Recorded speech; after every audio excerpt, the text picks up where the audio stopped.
tension's really picking up. Yeah, it is. Hey, so what the hell happened last... Do you have anything you need to report? No. No new smoke on my end. Can you confirm? Think what you like about Firewatch. Whether it's an intriguing and beautiful narrative adventure or a dull, glorified walking simulator, when talking about game story, Firewatch is a good place to start. Welcome to Game Story, a series exploring narrative in games and how good game design can be used to tell great stories. I think Firewatch is one of the best written games that I've played in recent years, and in this episode, I'm going to explore how Firewatch's world is designed to tell its story, and what I think the game is actually trying to say. It goes without saying that this video will be filled with spoilers, so if you haven't played Firewatch yet, I recommend you pause this video and come back when you have.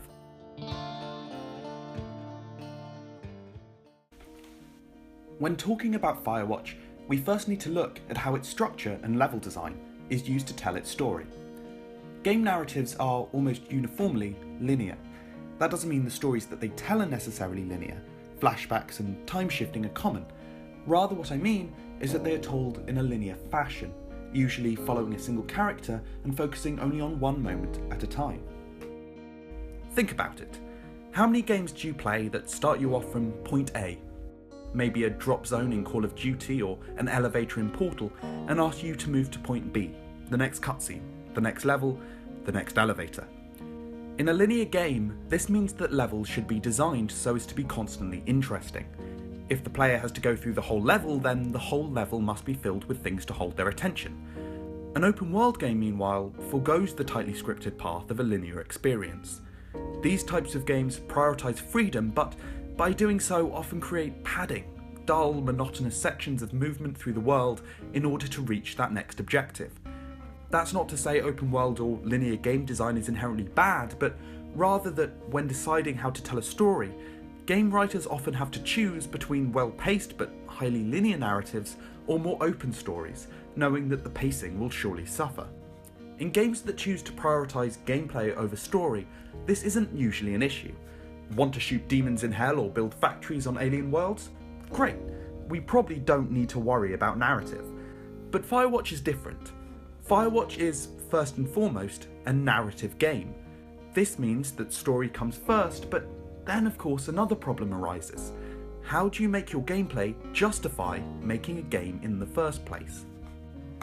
Firewatch does this by using what I'm going to call linear open world. Going back to what I said before, Firewatch combines the freedom of open world gameplay, allowing the player to feel like a fire lookout exploring a great wilderness, with the pacing and narrative momentum of a linear game design. The player is free to explore, with the map opening up further as the game progresses, yet the game is designed to prompt the player down a particular path, encouraging the player through objectives, dialogue and environmental clues.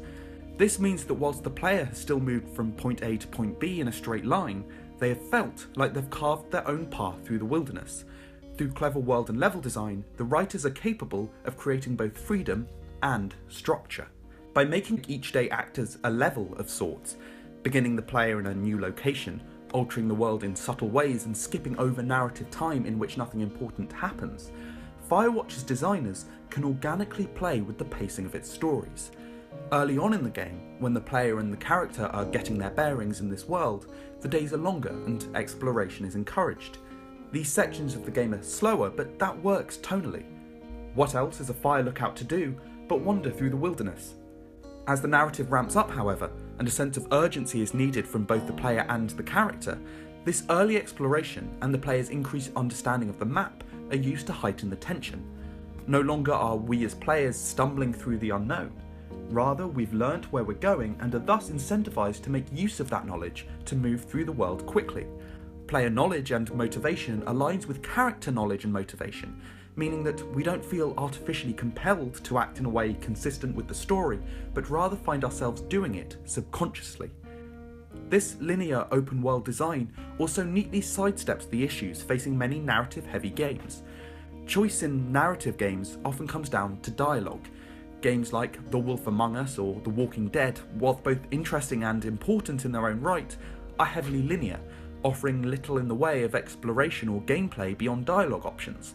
Freedom to shape stories through dialogue allows interesting evolution in character, but often fails to make the player feel engaged with the world they inhabit. Firewatch has similar dialogue systems, but also places the world front and centre. Shoshone National Park is as much a character in the game as Delilah is, and it's important to make the player feel invested in the physical space. The opportunity for exploration and the consequence of making the players feel like they've taken control over a once unknown world cements this connection, and, more simply, helps justify why this should be a game at all. Firewatch is a game about expectation. It's about the expectations placed on us by society and the consequences of failing in those expectations. The game begins by guiding the player through Henry's life. We choose how he approaches a girl at the bar. We watch as they get married, decide if we want kids, grapple with the consequences of a long-distance relationship. These moments are filled with unspoken expectation, the expectation of marriage, children, and support. We also see how Henry and Julia transgress these expectations.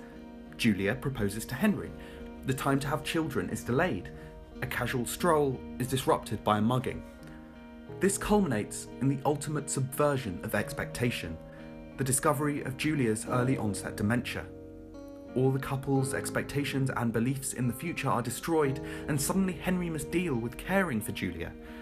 Whilst Henry tries hard at first, he is ultimately unable to cope sufficiently with Julia's care, getting either a DUI or choosing to send her to a nursing home.